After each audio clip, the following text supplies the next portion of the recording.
Merci à notre sénateur. Je ne pouvais pas ne pas lui demander de faire une petite vidéo en votre attention, car je sais ô combien cela est important pour vous, mais aussi pour nous, de le savoir toujours à nos côtés. Madame la secrétaire générale de la préfecture, chère Laetitia Césari-Giordani, Madame la préfète déléguée à l'égalité des chances, chère Christelle Bonnet, Madame la déléguée du préfet, Madame Manon Louvet, Monsieur le consul d'Algérie à Pontoise, Monsieur Abdelbaki El Ouaïd, Monsieur le représentant du consul général du Royaume du Maroc à Pontoise, Madame la présidente du département du Val d'Oise, chère Marie-Christine Cavecchi, merci de ta présence, Madame la vice-présidente déléguée à la jeunesse et à l'éducation, chère Virginie Talon, Mesdames et Messieurs les vice-présidents du département et conseillers départementaux, cher Morgane Touboul, conseiller départemental et maire adjoint de la ville de l'Isle-Adam, merci pour ta grande disponibilité et ton attachement à Persan. Chers conseillers départementaux des jeunes, mesdames et messieurs les élus de la région Île-de-France, madame la présidente de la communauté de communes du Haut-Val d'Oise et maire de Noisy-sur-Oise, chère Catherine Borgne,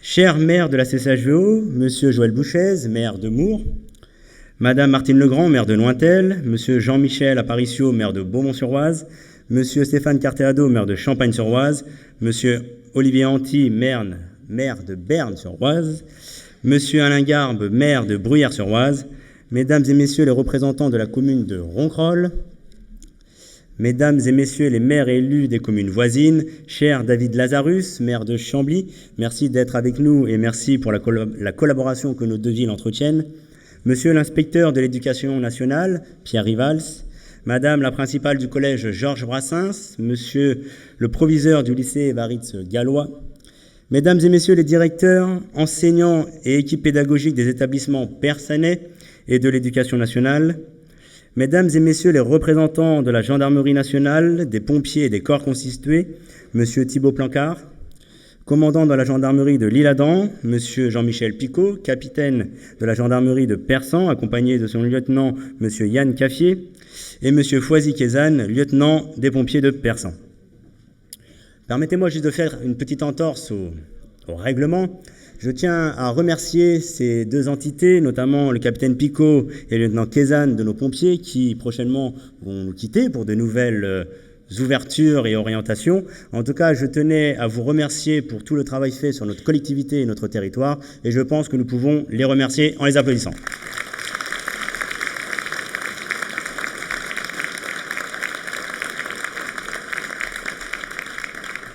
Mesdames et Messieurs les commerçants, entrepreneurs et professionnels de santé, Mesdames et Messieurs les représentants des associations d'anciens combattants, Mesdames et Messieurs des associations persanaises, véritables moteurs de la vie de notre commune, Messieurs les représentants des cultes, Monsieur le président du syndicat Trior, cher Olivier Le Sueur, merci de ta présence, Mesdames et Messieurs nos partenaires et nos entreprises qui nous accompagnent au quotidien, Mesdames et Messieurs les élus du conseil municipal, chers collègues, Mesdames et Messieurs, chères persanaises, chers persanais. J'espère n'avoir oublié personne, c'est toujours un travail un peu risqué de commencer une énumération comme celle-ci, et je vous prie de m'excuser si j'en ai oublié quelques-uns. Merci à notre jeunesse et à nos slameurs pour ce texte sur le thème de la résilience et pour l'espoir donné. Notre jeunesse doit représenter un espoir et pas la défiance. Je remercie les jeunes du Pass Citoyen pour leur investissement et leur présence. Votre mise à l'honneur nous paraissait indispensable et je pense que nous pouvons encore une fois les applaudir.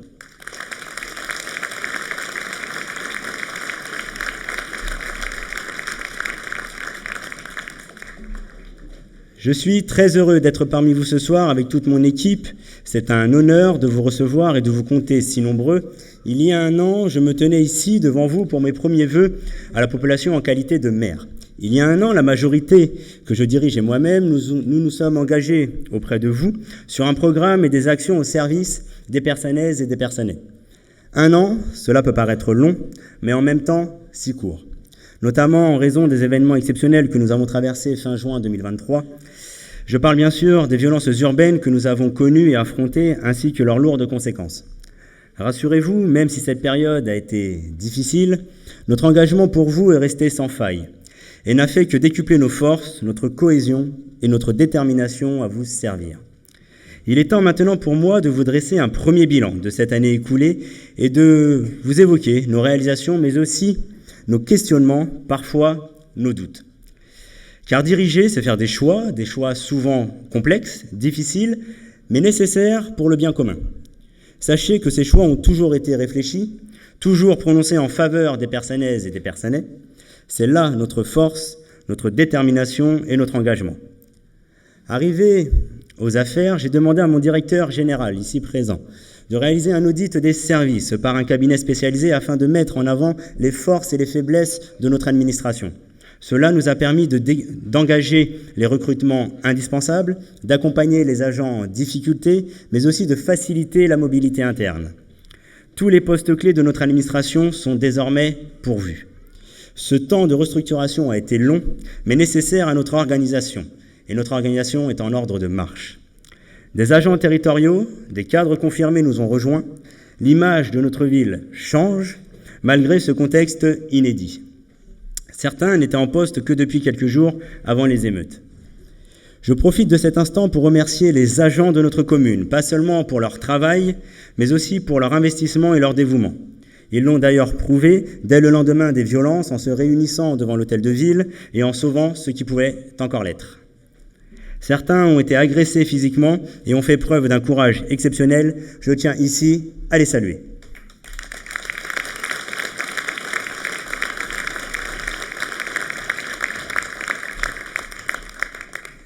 Quelle désolation, mais surtout quelle violence. Il faut savoir que nous avions des élus dans chaque bâtiment de la ville et que cela n'a pas arrêté les assaillants empreints d'une violence frénétique. Ces mêmes assaillants que les forces de l'ordre n'ont pu contenir étaient organisés, mobiles et déterminés. Fort heureusement, les dégâts ne furent que matériels. Devant tant de violence, croyez-moi, nous avons échappé au pire. Néanmoins, les conséquences sont lourdes, les dégâts matériels désastreux.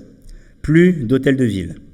Plus de postes de police municipale, plus de centres communaux d'action sociale, plus de locaux pour le programme de réussite éducative. Notre conservatoire a, lui, été épargné de justesse. Des services pourtant si utiles et tellement plébiscités par les familles, ces destructions sont incompréhensibles. Cette épreuve a été rude, elle a marqué nos esprits. Nous avons dû résister et prouver notre détermination. Oui, il a fallu surmonter ce choc, c'est là notre résilience. Je pense à cet instant à mon collègue Alain Garbe, ici présent, qui lui aussi a été confronté à des émeutiers et qui, comme nous, était sur le terrain, afin de protéger ces bâtiments municipaux. Nous pouvons dire que nous étions sur le front, face aux émeutiers, là où d'autres pavoisaient dans leur voiture et s'inventaient aujourd'hui des histoires héroïques. Nous n'avons décidément pas vécu les mêmes nuits d'émeute. N'est-ce pas, Madame la Préfète ? Vous étiez à mes côtés et qui avez fait preuve de sang-froid remarquable. Merci pour votre soutien.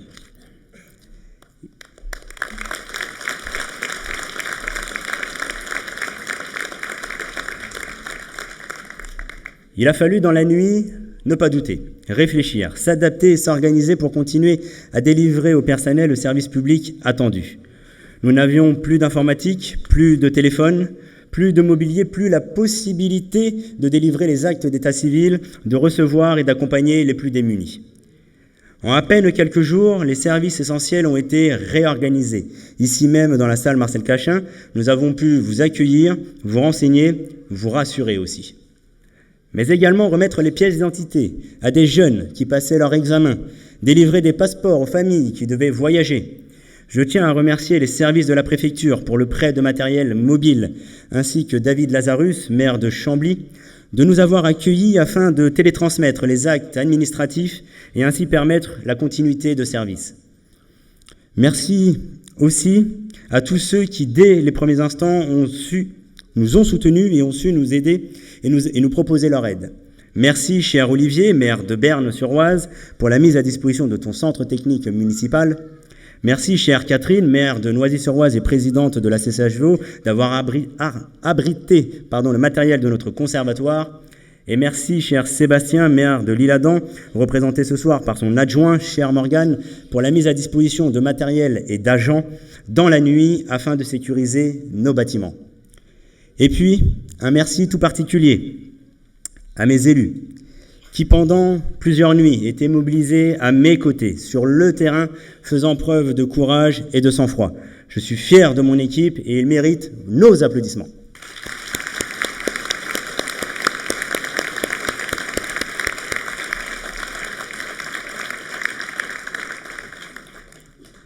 Malgré ces circonstances, nous avons œuvré afin de maintenir tous les événements estivaux, ainsi que les manifestations qui pouvaient l'être, et nous le savons si chers aux Persanais. Un soulagement, un espoir, une respiration pour continuer à vous servir. Puis, dès septembre, nous avons pu réorganiser les services au sein de la mairie annexe près de la gare, car on le sait, les travaux de reconstruction seront longs et coûteux. Cela n'a pas été simple, nous avons connu des difficultés avec l'informatique et la téléphonie, mais au vu des circonstances, j'espère que vous nous avez déjà pardonné pour ces dysfonctionnements aujourd'hui résolus. Les estimations sont tombées. Les chiffres parlent d'eux-mêmes. 3,4 millions d'euros pour l'hôtel de ville. 750 000 euros pour le poste de police municipal. 300 000 euros engagés déjà par la ville pour le rachat de matériel indispensable au service afin qu'il puisse fonctionner. Sachez que les dossiers sont bien suivis, la préfecture et le département nous soutiennent financièrement et je tiens à remercier ici Monsieur le Préfet et Madame la Secrétaire Générale de la Préfecture ainsi que la Présidente de notre Conseil départemental, chère Marie-Christine Cavecchi, pour leur soutien et leur engagement. Car le montant du remboursement de l'assurance ne suffira pas à tout reconstruire. Les Persanais n'auront pas à financer ce différentiel. L'État et de nombreux de ses représentants sont venus sur notre territoire et ont pris des engagements. Nous veillerons à ce que ces promesses soient tenues.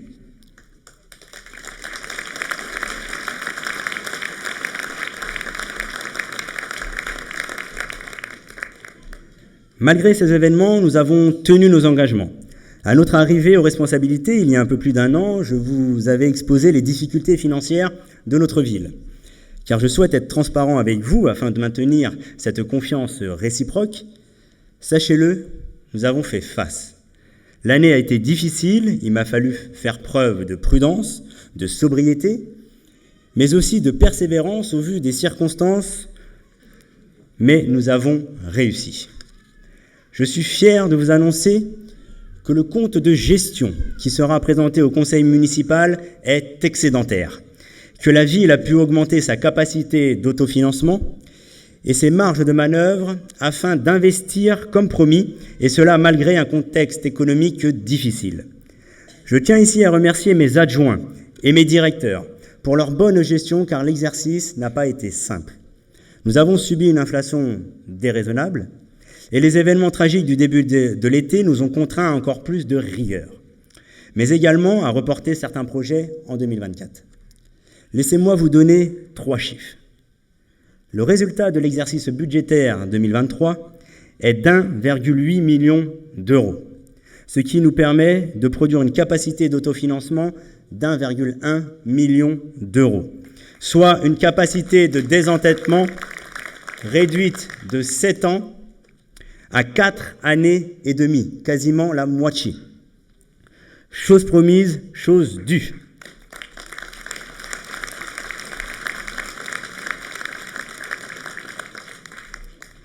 J'ai fait modifier le règlement budgétaire et financier en supprimant les budgets supplémentaires car gouverner, c'est prévoir. Les services ont désormais pour consigne d'optimiser les dépenses, de comparer à l'euro près et de chercher des subventions à chaque nouveau projet. Nous avons réalisé cela sans augmenter la part communale des impôts, comme je m'y étais engagé auprès de vous lors de notre campagne. Je vous le disais, gouverner, c'est prévoir, mais aussi faire des choix. Ces choix, nous les faisons pour construire l'avenir des Persanaises et des Persanais. Ce bilan va nous permettre de lancer de grands projets pour notre ville que j'évoquerai avec vous tout à l'heure. Sachez que malgré cette sobriété financière, nous avons quelques belles réalisations à vous exposer. Pour commencer, il convient d'évoquer ce qu'il ne se voit pas toujours. Je parle ici des fondations nécessaires à tout ouvrage, notre administration, qui en un an a produit un travail remarquable. Nous avons dû rattraper le retard pris et passer à l'ère du numérique. Et là, nous partions de loin, de très très loin. Notre infrastructure réseau était obsolète. Les ordinateurs et les logiciels étaient dépassés ou inexistants.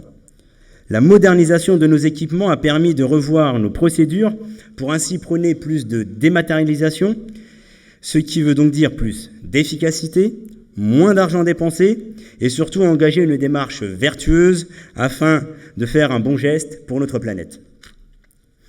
En bon gestionnaire, je dirais simplement que cela s'appelle l'efficience et surtout que cette dernière doit devenir naturelle, une valeur innée pour notre administration. Un petit chiffre afin d'appuyer mon propos. Nous avons, en réorganisant et en modernisant notre administration, réduit de plus de moitié les heures supplémentaires, soit plus de 100 000 € d'économie. Ce passage au XXIe siècle était nécessaire pour le bien de tous. Cette mutation n'a pas toujours été simple et c'est pourquoi nous tenons à accompagner les personnes qui sont quelquefois un peu éloignées de ces nouvelles formalités par divers dispositifs. L'accueil d'un administré par une personne physique a été maintenu et renforcé, car elle est pour nous indispensable afin de maintenir le lien social. Une administration tout numérique serait un non-sens. De plus, je m'étais engagé auprès de vous afin que chaque demande soit traitée et que l'ère de la non-réponse soit révolue pour de bon. Les services ont été réorganisés en ce sens, disposant dorénavant de secrétariat afin de pouvoir vous apporter les réponses nécessaires. Chaque demande de rendez-vous avec un élu est honorée et ils ont intérêt. Je tiens moi-même une permanence sur rendez-vous un samedi par mois, le 1er de chaque mois, afin de rencontrer ceux qui le souhaitent.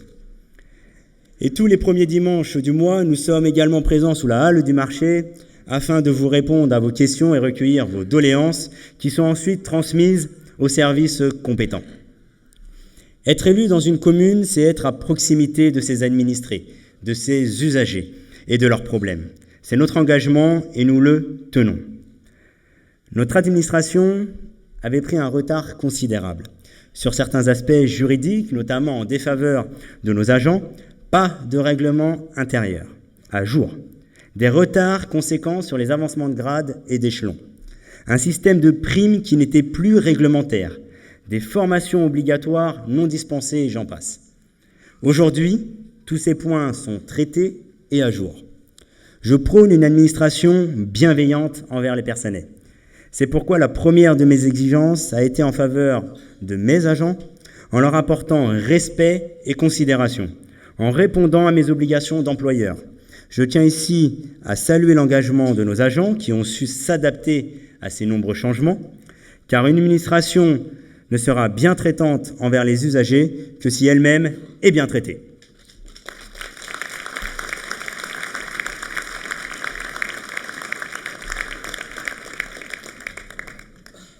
Il est temps de vous parler maintenant de la partie visible de l'iceberg, de nos réalisations. Car même si la rigueur a été notre fil rouge, nous avons entretenu, modifié et créé de nouveaux équipements et services. Notre population augmente. Persan sera bientôt une ville de 15 000 habitants et les besoins évoluent. Nous avons fait le choix de l'avenir, je parle ici bien entendu de nos enfants. Il était indispensable d'investir dans nos écoles pour nos élèves afin de leur favoriser leur réussite. Nous avons lancé une première phase de travaux lors des vacances d'été et nous continuons notre programmation à chaque période de vacances scolaires. Ainsi, nous avons rénové les sanitaires de l'école Paul-et-Loire 2 et nous avons programmé la rénovation des sanitaires de l'école Paul-et-Loire 1 en 2024. À l'école Jean Jaurès, nous avons rénové le préau. Au Fresnois, en urgence, nous avons commencé une campagne de changement des fenêtres afin de ne plus avoir de passoires thermiques et améliorer le confort de nos enfants. Toute la partie maternelle de l'école Émilie Carle a déjà été réalisée et nous débuterons la partie élémentaire en 2024. Nous poursuivrons ensuite dans les écoles où ces améliorations sont nécessaires. Autre chantier dans nos écoles, le remplacement des luminaires en éclairage LED, ce qui va nous permettre de faire des économies non négligeables. Encore un bon geste pour notre planète. Nous continuons ainsi à protéger nos écoles. Elles disposent enfin d'accès sécurisé. À ce jour, nous travaillons à la mise en place d'un dispositif PPMS obligatoire, répondant aux normes Vigipirate, comme annoncé dans notre programme. Nous continuons l'investissement et le déploiement du numérique, outil désormais indispensable à l'apprentissage de nos enfants. Mais l'école, ce sont aussi des temps de récréation, de loisirs et de partage. C'est pourquoi nous accompagnons les demandes d'aménagement des cours, comme à l'école Simone Veil. Simone Veil, parlons-en. Une école réceptionnée par mon prédécesseur et sa première adjointe en 2018, avec déjà des difficultés d'infiltration. Nous avons dû déménager en urgence 2 classes devant l'ampleur des fuites. Sachez que nous avons engagé une bataille juridique, car ce n'est pas aux contribuables persanais de payer les malfaçons et les négligences de l'ancien maire. Nous mettrons les entreprises face à leurs responsabilités, je m'y engage. Aujourd'hui, autour de l'école, il y a également d'autres services, comme l'accueil périscolaire et la restauration. Ce sont plus de 1400 repas qui sont servis chaque jour. Le tout élaboré sur place, dans notre cuisine centrale. Ici encore, nous faisons le choix de la qualité, car bien manger, c'est bien grandir. À Persan, sachez-le, nous travaillons avec essentiellement des produits de qualité, labellisés et certifiés, dont une part importante est issue de l'agriculture biologique, soit plus de 50%. Nous répondons bien au-delà de ce qui nous impose la loi Egalim, dont vous entendez toutes et tous parler depuis ces quelques jours, avec notamment les actions de nos agriculteurs. Nous avons travaillé sur une refonte des services périscolaires pour faciliter leur accès en créant de nouveaux services afin d'aider les classes moyennes, aider les parents qui travaillent, en leur proposant de nouvelles formules d'accueil avec des coûts et des horaires adaptés. Nous avons étendu le dispositif classe, accompagnement à la scolarité, à l'ensemble de nos écoles élémentaires. Nous avons également lancé une expérimentation sur l'étude dirigée, encadrée par des enseignants, qui sera déployée à l'ensemble de nos écoles dès la rentrée prochaine. Nous sommes persuadés, les enseignants sont les plus disposés à accompagner nos enfants.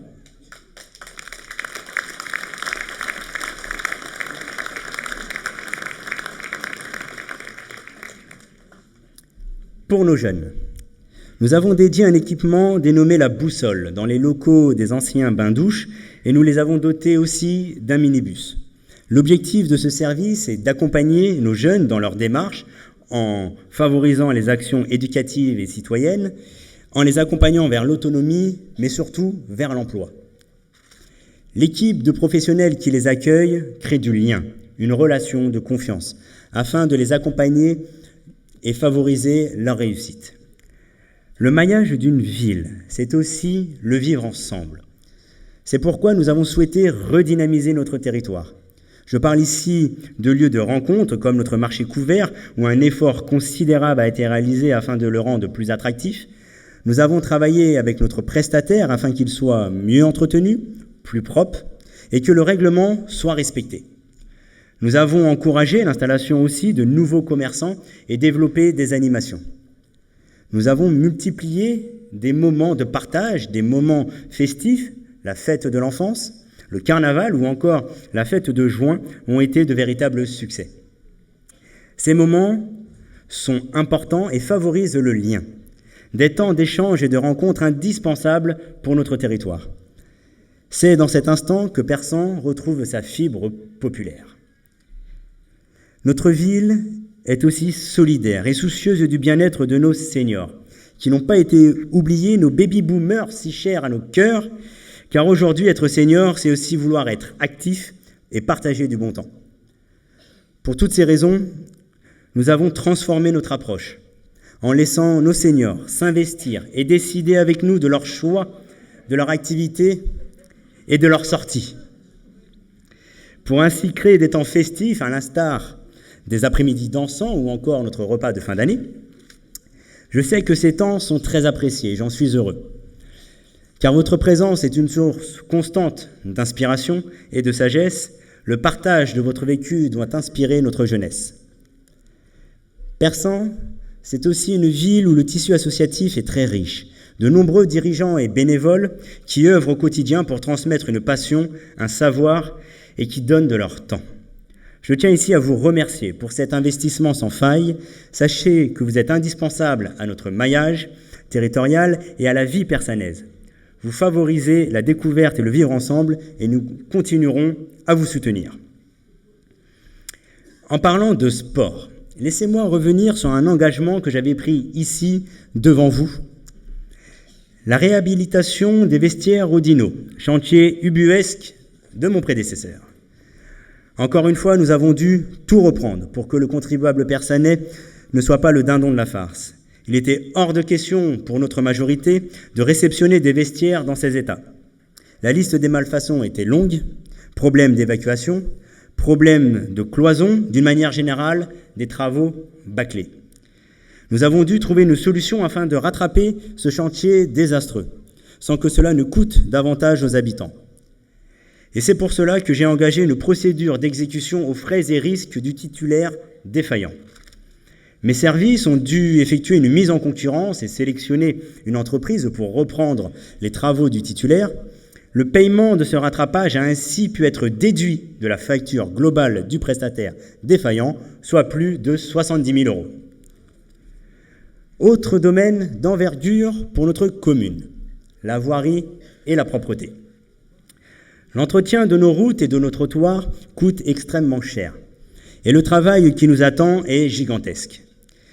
Mais je sais que mes adjoints sauront relever ce défi, car c'est ce qu'une municipalité doit à ses habitants. Dans un premier temps, nous avons programmé et commencé la réalisation de la voie indispensable pour l'aménagement de notre deuxième collège pour plus de 3 millions d'euros. Puis, nous avons privilégié la sécurisation et l'élargissement de la rue du 8 mai 1945 avec la pose de ralentisseurs afin de faire diminuer la vitesse pour protéger nos piétons, et cela pour un montant de 485 000 €. En ce qui concerne la propreté, nous avons amorcé une lutte contre les dépôts sauvages, une lutte qui sera longue, mais nous le savons. Mais nous sommes déterminés à vous offrir une ville propre. Je tiens ici à remercier Olivier Le Sueur, président du syndicat Trior, pour son accompagnement dans ce combat. Certains bailleurs et particuliers ont déjà été, eux, verbalisés. Il faut malheureusement quelquefois toucher au portefeuille pour amener les gens au bon sens et au civisme. Je conclurai sur ces réalisations avec la livraison et l'inauguration du parc de Lèche, un véritable écrin de verdure à l'entrée de notre ville, ô combien attendu par les familles. Ce parc offre à Persan une nouvelle image. De nombreux enfants profitent déjà des aires de jeu adaptées à tous les âges, du manège, tandis que leurs parents, eux, profitent des tables et des bancs avec une vue imprenable sur Lèche.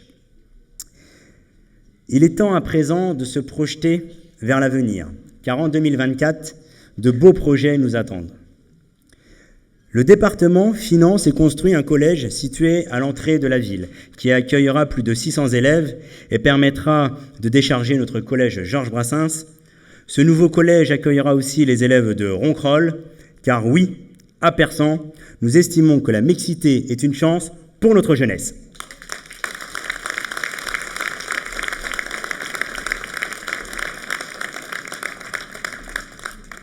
Nous avons travaillé avec le conseil départemental pour établir une nouvelle carte scolaire, plus cohérente pour notre population. Je tiens à remercier la vice-présidente, chère Virginie, pour ton soutien dans ce projet, ainsi que notre fidèle conseiller départemental, chère Morgane.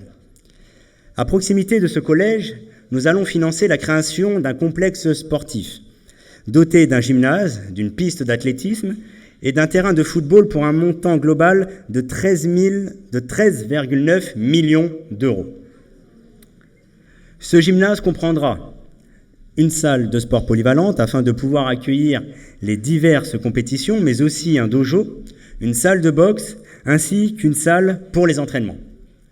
En extérieur, la piste d'athlétisme de 400 mètres sera composée de 6 couloirs et d'un terrain synthétique. La livraison de ces équipements est prévue en 2 phases. La première livraison de la piste et du terrain en 2024, la deuxième livraison du gymnase en 2025.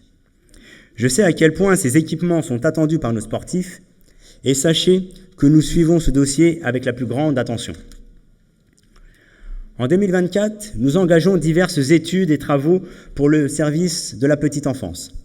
Il est temps de rattraper le retard accumulé et d'offrir plus de places d'accueil pour les jeunes enfants. Notre priorité, accompagner les parents qui travaillent et qui sont souvent dépourvus de solutions. Plusieurs projets sont à l'étude et nous prévoyons de doubler nos places d'accueil avant la fin du mandat. C'était l'un de nos engagements de campagne, nous le tiendrons. Autre engagement pour 2024.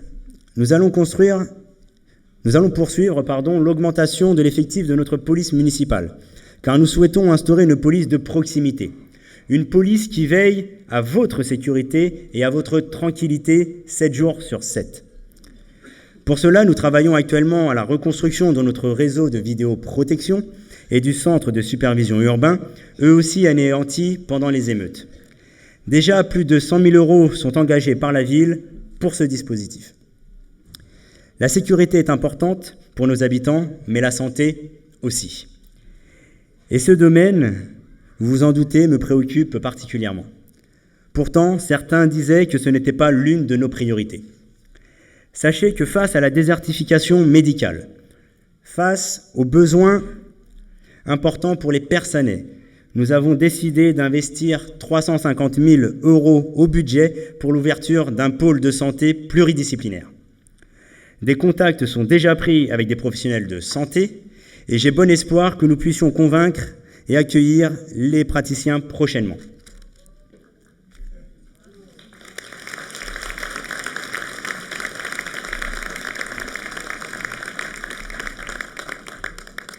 Cette année, nous continuerons à défendre la culture et les nombreux projets portés par le Conservatoire.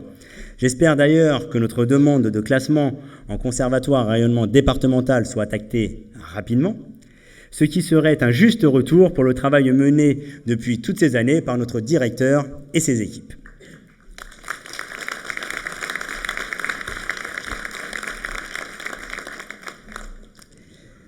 Dans les prochains mois, la médiathèque et la ludothèque seront regroupées afin de vous offrir davantage de propositions culturelles sous le nom Ludomédiathèque.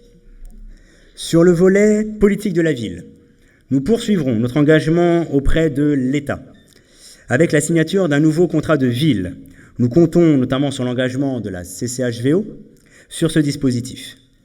Il nous permettra de poursuivre des actions concertées pour améliorer la vie quotidienne de nos habitants. En 2024, nous continuerons notre combat pour une ville propre, une ville fleurie, une ville agréable. Un petit mot pour remercier nos équipes techniques qui œuvrent au quotidien pour améliorer notre cadre de vie. Je tiens d'ailleurs à féliciter l'équipe des espaces verts qui a décroché le prix d'excellence au concours départemental des villes et villages fleuris. Et nous sommes déjà en lice pour décrocher cette année notre première fleur.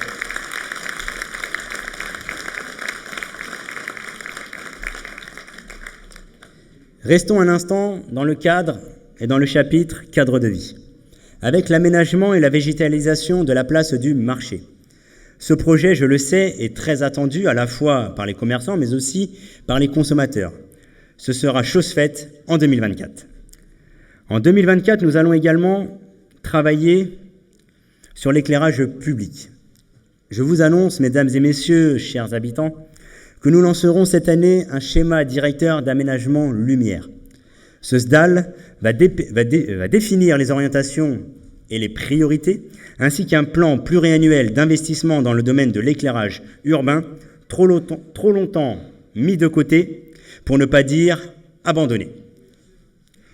Notre ville se transforme, mais pas à n'importe quel prix. Le projet d'aménagement et de développement durable, étape indispensable à la révision du plan local d'urbanisme, a été voté à l'unanimité en décembre dernier. Nous nous sommes dotés d'outils indispensables, comme le sursis à statuer, qui va nous permettre de stopper la bétonisation. C'était un engagement, une promesse, nous la tenons.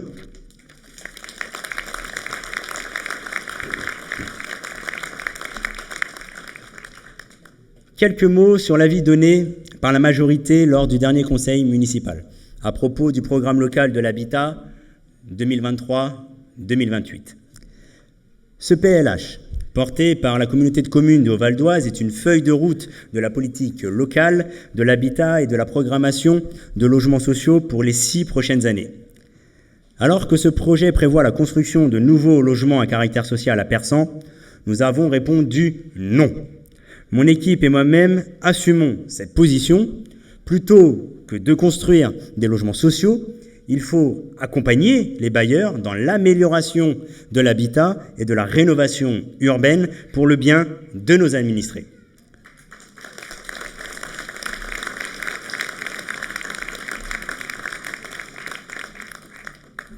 Persan compte déjà 44% de logements sociaux, bien au-delà de ce qu'impose la loi. Notre ville ne doit pas supporter davantage de construction pour l'ensemble du Haut-Val d'Oise. Chacun doit assumer sa part.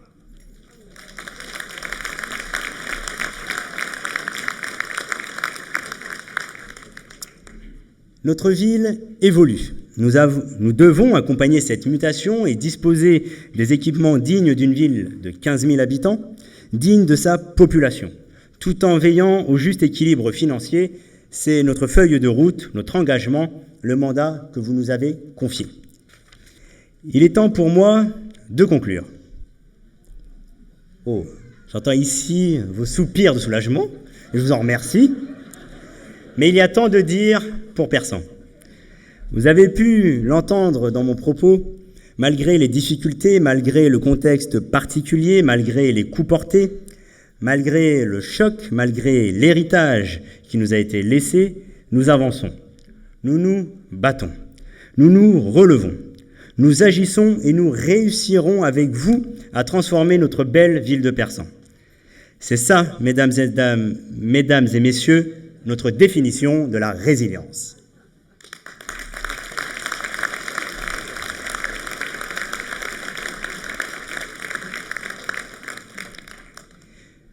Je ne peux évidemment pas oublier de remercier celles et ceux qui sont à mes côtés, mes adjoints, mes conseillers délégués, mes conseillers municipaux.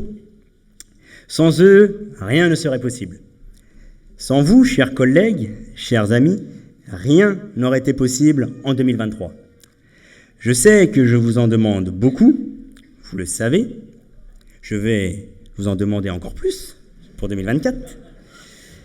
Mais je sais surtout vos valeurs, notre amitié, votre loyauté, notre sens de l'engagement pour l'intérêt municipal, et je vous remercie sincèrement pour tout. Vous méritez ces applaudissements.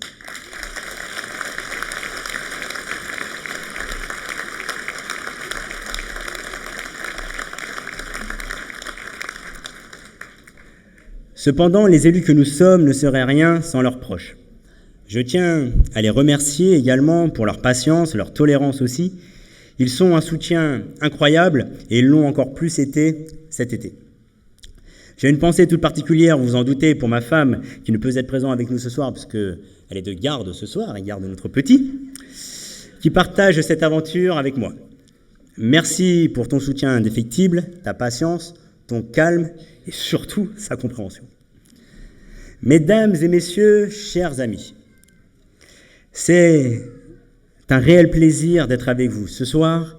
Au nom de l'équipe municipale, permettez-moi de vous souhaiter le meilleur pour cette nouvelle année, que 2024 vous apporte la santé en tout premier lieu, que de multiples petites choses puissent vous rendre heureux. Merci pour votre confiance. Merci à chacune et à chacun d'entre vous d'être présents. Merci à toutes celles et ceux qui ont pris part à l'organisation de cette soirée, les équipes de la ville bien sûr, et nos partenaires dont les Jardins de la Charmeuse qui nous ont prêté les plantes afin d'habiller la salle. Je vous invite à vous diriger vers le buffet dans un instant et à nous retrouver autour du verre de l'amitié. Excellente année à vous, vive la République et vive Persan.